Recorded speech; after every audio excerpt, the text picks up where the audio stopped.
رب جیسا کوئی یکتا نہیں، رب جیسا کوئی یکتا نہیں، مصطفیٰ جیسا کوئی دوجا نہیں، مصطفیٰ جیسا کوئی دوجا نہیں۔ رفیقان ملت، آج ہم اور آپ شب قدر میں اور تکمیل قرآن کی پاک محفل میں حاضر ہیں۔ آئیے مل کر ایک مرتبہ دعا کر لیں کہ مولا تعالیٰ ہم سب کے گناہوں کو بخش دے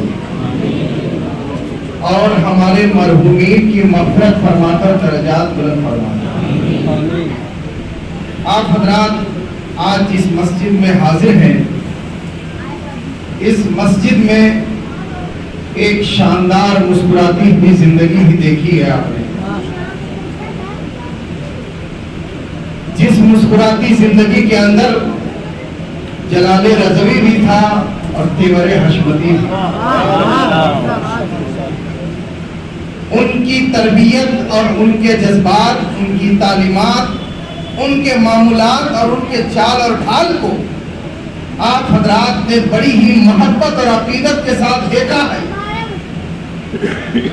وہ تعلیم اور وہ جذبات کم نہیں ہونا چاہیے۔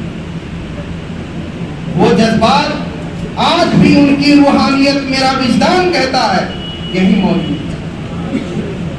آپ سب کو وہ دیکھ رہے ہیں کہ میں نے جس پودے کو لگایا ہے وہ ثمر آور ہو رہا ہے کہ نہیں ہو رہا۔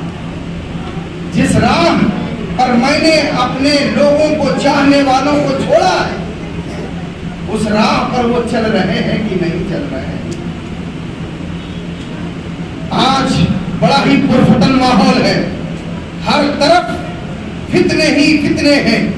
فتنوں کا دور اتنا گرم ہے کہ آدمی کی ذات سے فتنہ شروع ہوتا ہے اور نہ ختم ہونے والی فضاؤں میں جا کر فتنہ تبدیل ہو جاتا ہے۔ اپنی ذات سے فتنہ یہ کہ کوئی خیر اور بھلائی کی بات بتائی جاتی ہے، کہی جاتی ہے، لیکن اس کی طبیعت قبول کرنے کو تیار نہیں ہے۔ یہ اس کی ذات کا فتنہ ہے، یہ ہمارے اندر کا فتنہ ہے۔ جس دن ہمارے اندر کا فتنہ ہمارے کنٹرول میں ہوگا، اس دن یہ دنیا بھی کامیاب ہوگی، وہ دنیا بھی کامیاب ہوگی۔ قرآن پڑھنا بھی کامیاب ہوگا، حدیثیں سننا بھی کامیاب ہوگی۔ اور اگر اس فتنے کو مرنے نہ دیا، اس فتنے کو اور جوان کیا، تو آپ اندازہ رکھیے ان فتنوں کے اتنے چہرے ہوں گے کہ اس دنیا میں آپ ہو جائیں گے۔ ایک دن وہ وقت آئے گا کہ آپ اس دنیا سے اسی فتنے کے عالم میں اتریں۔ اس لیے یہ راتیں، یہ رمضان، یہ قرآنی محفلیں، یہ نورانی مجلسیں اس لیے منعقد ہوتی ہیں کہ آپ اپنے ایمان کے اوپر ہاتھ رکھ کر جس راہ کو شیطانی فتنوں میں گرفتار ہو کر چل رہے ہیں، وہاں سے پلٹنے کا وقت ہے۔ پلٹیے، آئیے رب کی طرف۔ رب کا جہاں اعلان ہے کہ شب قدر میں میری رحمت دریائے جوش میں ہوا کرتی ہے، تم آ کر میری بارگاہ میں صدق دل سے توبہ کر لو، میں معافی دیتی ہوں۔ تم آ کر مجھ سے جو چاہو مانگ لو، میں وہ چیزیں عطا کر دوں گا۔ اسی لیے یہ ہے شب قدر۔ شب قدر کا مطلب ہوا تقدیر کی رات، تقدیر کی رات، تجویز کی رات۔ یہ تقدیر کی رات کیوں کہی گئی ہے؟ اس لیے کہ اللہ تبارک و تعالیٰ کی رحمتوں سے تم دور ہو گئے ہو، آج وقت ہے اس کی طرف پلٹو۔ اللہ تبارک و تعالیٰ اپنی قدرت کاملہ سے تمہاری تقدیریں بدل دیا۔ اس لیے قریب ہونے کی کوشش کرو۔ قرآن جس کا شرف ابھی حضرت مولانا بلال، تنویر بلال صاحب نے یہ شرف حاصل کرایا آپ کو، یہ قاضی شہر کانپور کے نواسے ہیں اور ماشاءاللہ شاندار قرآن پڑھتے ہیں، بہترین ترتیب و تدبیر کے ساتھ قرآن سناتے ہیں، بہت بہترین آواز بھی ہے۔ اللہ تبارک و تعالیٰ ان کی عمر میں اور علم میں برکت عطا فرمائے اور اسی نقش قدم کو اپنائے جو قاضی شہر چھوڑ کر گئے۔ یہ سب ان کے حق میں دعا کریں۔ یہ مجلس، یہ مسجد देखने में बज़ाहिर एक मस्जिद है, लेकिन शहर कानपुर और अतराफ के लोगों के लिए ये मरकज की हैसियत रखता है। इसलिए अपने मामलात में इसकी तरफ रुजू करें और रुजू करके अपने मामलात को तशफ़ी बख्श इंशाअल्लाह तबारक व तआला उसका जवाब हासिल करें। ये कुरान अज़ीम मैंने मुताअद्दिद जगहों पर इसको बयान किया है कि वो ऐसी किताब है जिसके बारे में जो ईमानी कैफियत के साथ सुनता है वो कुरान का हो जाता है, वो कुरान का हो जाता है। और जो कुरान से बिछड़ने की कोशिश करता है कुरान उसे धुतकार देता है। मैं एक सहाबी रसूल की बारगाह में आपको ले चलूं। एक सहाबी रसूल है, मक्का मुअज़्ज़मा की धरती है, सरजमीन है। अल्लाह के रसूल सल्लल्लाहु अलैहि वसल्लम की 40 साल जिंदगी देखी है। अपने हो या बेगाने सबने कहा रसूलुल्लाह से बढ़कर सच्चा कोई नहीं, रसूलुल्लाह अमीन है, रसूलुल्लाह आदिल है, रसूलुल्लाह ऐसे हैं, रसूलुल्लाह ऐसे हैं जिनके अंदर किसी बुराई का शायबा नहीं है। लेकिन जब अल्लाह के रसूल ने मक्के की सरजमीन पर अपनी नबुव्वत और रिसालत का ऐलान किया है तो वही मक्का की सरजमीन है। उन्हीं के कुछ लोग हैं जो ये भी कह रहे हैं कि मोहम्मद माअज़ल्लाह जादूगर है, कोई कह रहा है काहिन है, कोई कुछ कह रहा है, कोई मजनून तक कह रहा है। अल्लाह अकबर, जिनकी 40 साल जिंदगी प्रैक्टिकल तौर पर देख लिया हो वहां पर इंसानी अक्ल मातम कर रही है कि रसूलुल्लाह को मजनून कहा जा रहा है, रसूलुल्लाह को जादूगर कहा जा रहा है, रसूलुल्लाह को ऐसा वैसा कहा जा रहा है। अल्लाह अकबर। एक सहाबी रसूल है जो अभी ईमान से मुशर्रफ नहीं हुए, जब ये तज़किरा सुना है तो वो मक्के की सरजमीन पर हाजिर हुए। मुस्लिम शरीफ के अंदर ये बयान किया है। वो हाजिर हुए, किस लिए हाजिर हुए? वो इसलिए हाजिर हुए कि वो शख्स उस दौर में किसी के ऊपर जिन का असर हो जाए, हवा का असर हो जाए, नज़र का असर हो जाए, या जो ये विजदानी कैफियत और मामलात में गिरफ्तार हो जाते हैं, इस तरह वहमी मामलात में अगर कोई गिरफ्तार हो जाए तो वो उसका इलाज किया करता था। वो इलाज किया करता था ये सुनकर कि मोहम्मद सल्लल्लाहु अलैहि वसल्लम मक्के की सरजमीन पर कोई है जिनको मजनू कहा जा रहा है, कुछ कहा जा रहा है, कुछ कहा जा रहा है। मैं चलता हूँ, बहुत से लोगों को शिफा मिली है, हो सकता है मेरे हाथों उन्हें भी शिफा मिल जाए। अब वो इस गर्ज से मक्के की सरजमीन पर आए और यहाँ आने के बाद में लोगों से मुलाकात की। मुलाकात करने के बाद ये कहा कि मैंने ये सुना है कि इस मक्के की सरजमीन पर कोई मजनू है, कोई ऐसा वैसा है, तो मैं झाड़ कर लेता हूँ, मैं फूंक कर लेता हूँ, मेरे सामने उनको लाए, हो सकता है कि मैं उनका झाड़ करके इलाज कर दूं, उनका जुनून दूर हो जाए। अल्लाह अकबर। लोगों ने इशारा कर दिया, कहा वहाँ पर वो मौजूद है, चले जाइए। जब अल्लाह के रसूल सल्लल्लाहु अलैहि वसल्लम के पास वो आए तो आने के बाद में उन्होंने आने का मकसद बयान किया कि मैं झाड़ और फूंक कर लेता हूँ, किसी के ऊपर जिन वगैरह का असर है तो मैं दूर कर लेता हूँ, किसी पर नजरे बद का असर है तो मैं दूर कर लेता हूँ। मैं इस नियत से हाजिर हुआ हूँ कि अगर आपकी कैफियत इस तरह की है तो मैं उसे दूर कर दूंगा। अल्लाह के रसूल सल्लल्लाहु अलैहि वसल्लम ने बड़ी संजीदगी से सुना और उसके बाद में ये जवाब दिया कि सुनो, मैं मोहम्मद इब्ने अब्दुल्लाह अल्लाह का रसूल और नबी हूँ, अल्लाह का रसूल और नबी हूँ। अल्लाह तबारक व तआला जिसे हिदायत दे देता है उसे कोई हटा नहीं सकता, और अल्लाह तबारक व तआला उसकी ख़बासत नफ्स की वजह से जिसे गुमराह कर देता है उसे कोई राह रास्त पर ला नहीं सकता है। इबादत के लायक सिर्फ अल्लाह है और कोई इबादत के काबिल नहीं है।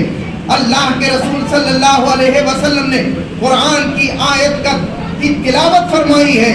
वो शख्स जो हाजिर हुआ था इसलिए कि मैं इलाज करके ठीक कर दूंगा, वो अर्ज करता है, ए मोहम्मद सल्लल्लाहु अलैहि वसल्लम, जो बातें अभी आपने बयान की है, जो कलिमात आपने अभी इरशाद फरमाए हैं, जिसकी तिलावत अभी की है आपने, वो जरा फिर से कर दीजिए, वो जरा दोबारा पढ़ दीजिए।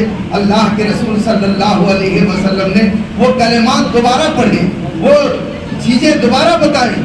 پھر وہ کہتا ہے کہ ایک بار اور کہہ دیجیے، ایک بار اور ذرا اپنے زبان مبارک سے وہی پاک کلمات جو میرے کانوں سے کی تحریر پر ٹکرا رہی ہے، ذرا وہ کلمات آپ پھر ارشاد فرما دیں۔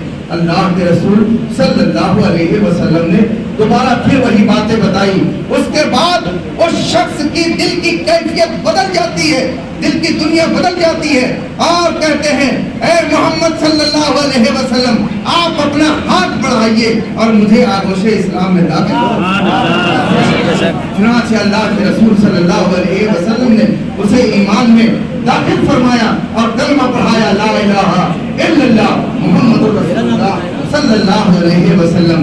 تو قرآن کی جو وجدانی کیفیت ہے، قرآن کی جو روحانیت ہے، یہ روحانیت جب کسی دل پر اثر کر جاتی ہے تو اس کے دل کی کیفیت بدل جاتی ہے۔ وہ گمراہ ہوتا ہے لیکن وہ قرآن کی روشنی پا کر اللہ والا بن جایا کرتا ہے، رسول اللہ والا بن جایا کرتا ہے۔ تو یہ قرآن کی عظمت ہے، یہ قرآن کی ہیبت ہے، یہ قرآن کی روحانیت ہے کہ جس دل پر قرآن جا کر ثبت ہو جاتا ہے وہ شخص دنیاوی زندگی میں بھی حکمراں ہوتا ہے۔ اور انشاءاللہ تبارک و تعالی اس کے والد کے بارے میں آیا ہے کہ کوئی حافظ قرآن بن جاتا ہے تو اللہ تبارک و تعالی اسے ایک ایسا چمکتا تاج اس کے والدین کو پہنائے گا کہ ایسا معلوم ہوگا کہ سورج اس کے آنگن میں اتر آیا۔ تو حافظ کا کیا کہنا، ماشاءاللہ، جن کے سینے میں 30 قرآن محفوظ ہے، اللہ تبارک و تعالی انہی کیفیات کے ساتھ اور انہی جذبات کے ساتھ ہمیں اور آپ کو بیدار رکھے۔ اللہ تبارک و تعالی کا لاکھ لاکھ شکر و احسان ہے کہ ہم رسول اللہ صلی اللہ علیہ وسلم کے وفادار غلام ہیں، اور ہمارا رشتہ صحابہ سے لے کر آج تک انہی نورانی سلسلوں سے جڑا ہوا ہے۔ اللہ تبارک و تعالی ہمیں انہی نورانی سلسلوں سے جڑا رکھے۔ اب ملک کی کیفیت اور حالت آپ حضرات سمجھ رہے ہیں، جان رہے ہیں۔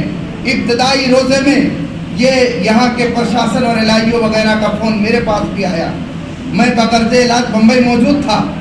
یہ آیا کہ یہاں پر سحری اور نماز پڑھتے ہیں، اللہ علم بالثواب، نماز کے بعد بالکل 300-400 گاڑیاں جو ہے گنگا بہراج کی طرف روانہ ہو جاتی ہیں، اور پھر وہ لوگ کس کس کیفیت سے دیکھتے ہیں، کس کس انداز سے دیکھتے ہیں۔ آج ملک کی حالات کو بتانے کی ضرورت نہیں ہے، محسوس کرنے کی ضرورت ہے۔ صاف صاف تجھے دکھائی دے رہا ہے، یہ امام، خطیب، کوئی مفتی، کوئی قاضی آپ کو یہ ماحول بتانے نہیں آیا ہے، نہ آئے گا۔ یہ آپ نے خود اسٹڈی کیا، خود دیکھا ہے، چاروں طرف اور بالکل ماحول کھلا ہوا ہے۔ اللہ تبارک و تعالی فضل فرمائے اور ہمارے ملک میں امن اور شانتی عطا فرمائے۔ یہ جس طریقے کے حالات پیدا کر دیے گئے ہیں اور جس طریقے سے قانون اور ہند کے آئین کو اپنے ہاتھ میں لیا جا رہا ہے، یہ ایک جمہوری ملک کے لیے نہایت خطرناک ہے۔ لیکن ان ماحول میں آپ گھبرائیں نہیں، پریشان نہ ہو، اللہ ہمارے ساتھ ہے، رسول اللہ کی محبت ہمارے ساتھ ہے۔ بس شرط یہ ہے کہ آپ کے قدم گناہ کی طرف نہیں بڑھنے چاہیے، آپ کا خیال گناہ کی طرف نہیں بڑھنا چاہیے، آپ کے جذبات گناہ کی طرف نہیں بڑھنا چاہیے۔ جس طرح آئین ہند نے ہم کو اختیار دیا ہے، اس اختیار کے تحت ظلم کے خلاف ہمارے اکابر نے کل بھی آوازیں اٹھائی تھی، آج بھی آوازیں اٹھا رہے ہیں۔ اگر کوئی معاملات ہندوستانی آئین کے خلاف ہوتا ہے، کل بھی ہمارے اکابر نے بولا تھا، آج بھی بول رہے ہیں، اور یہ ہم حکومت ہند سے اپیل اور گزارش کرتے ہیں کہ جس طریقے کا ماحول بنایا جا رہا ہے، یہ کوئی ڈھکا چھپا نہیں ہے، یہ ملک جمہوری ملک ہے، اس ملک میں امن و شانتی کا ماحول بنایا جائے، امن و شانتی برپا کی جائے۔ آخر ہمارے کیا گناہ ہیں، آخر ہمارے کیا معاملات ہیں؟ اس ہندوستان کی دھرتی میں جہاں بھی مٹی تم اٹھاؤ گے وہاں پر کسی نہ کسی مسلمان کا خون نظر آئے گا، جنہوں نے ہندوستان کی آزادی میں قربانی دے کر ہندوستان کی فضا کو آزاد کرایا ہے۔ اس لیے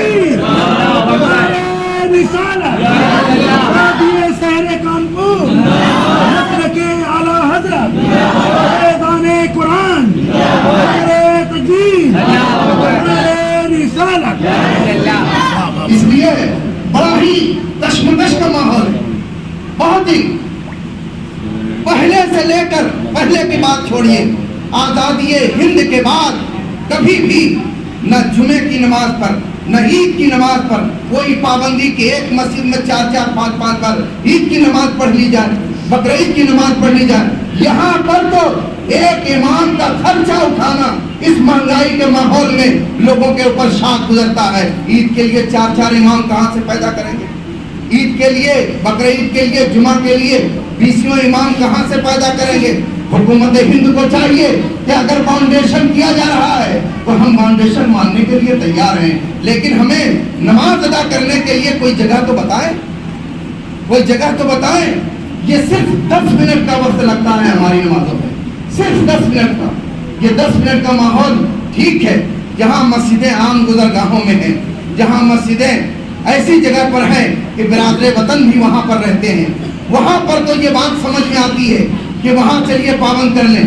जहाँ मस्जिदें हमारी आबादियों में हैं, जहाँ पर जैली सड़कें हैं, वहाँ पर 2-2, 3-3 मरतबा जाकर नमाज का कोई मामला समझ में नहीं आता। और बड़ी ही अफसोस के साथ कहना पड़ता है, नाम नेहाद काजियान हाजिर होकर हाँ में हाँ मिलाकर ये कहते हैं हम 4 बार ईद की नमाज पढ़ लेंगे।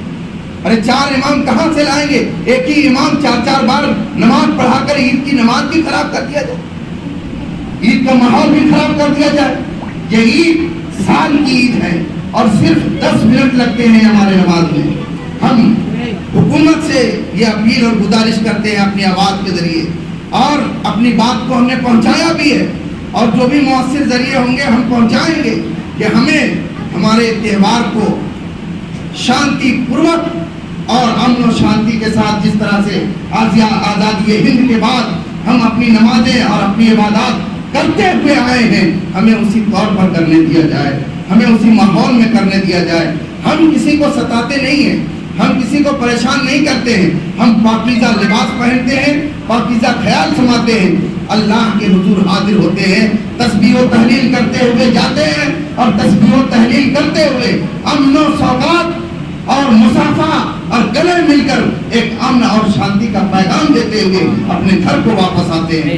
हम किसी तरह की अशांति की बात नहीं करते, किसी तरह माहौल बिगाड़ने की बात नहीं करते हैं। इसलिए LIO डिपार्टमेंट को भी चाहिए कि इन माहौल से हुकूमत को वाकिफ कराए कि इन ईद, बकरीद और जुमे की नमाजों में इस तरह के कोई मामलात वकूफ़ पज़ीर नहीं होते हैं, और अमन और शांति के साथ ईद इंशाअल्लाह तबारक व तआला हम लोगों ने पहले भी की थी, इस बार भी इंशाअल्लाह तबारक व तआला सब का रिवायत के साथ, अमन और शांति के साथ, और मुल्क के लिए अमन व अमान और तरक्की मुल्क की दुआ के साथ हम ईद उल फितर की नमाज अदा करेंगे इंशाअल्लाह तबारक व तआला। ये देखिए अब हमारी कमेटी के लोग भी हाजिर हो गए।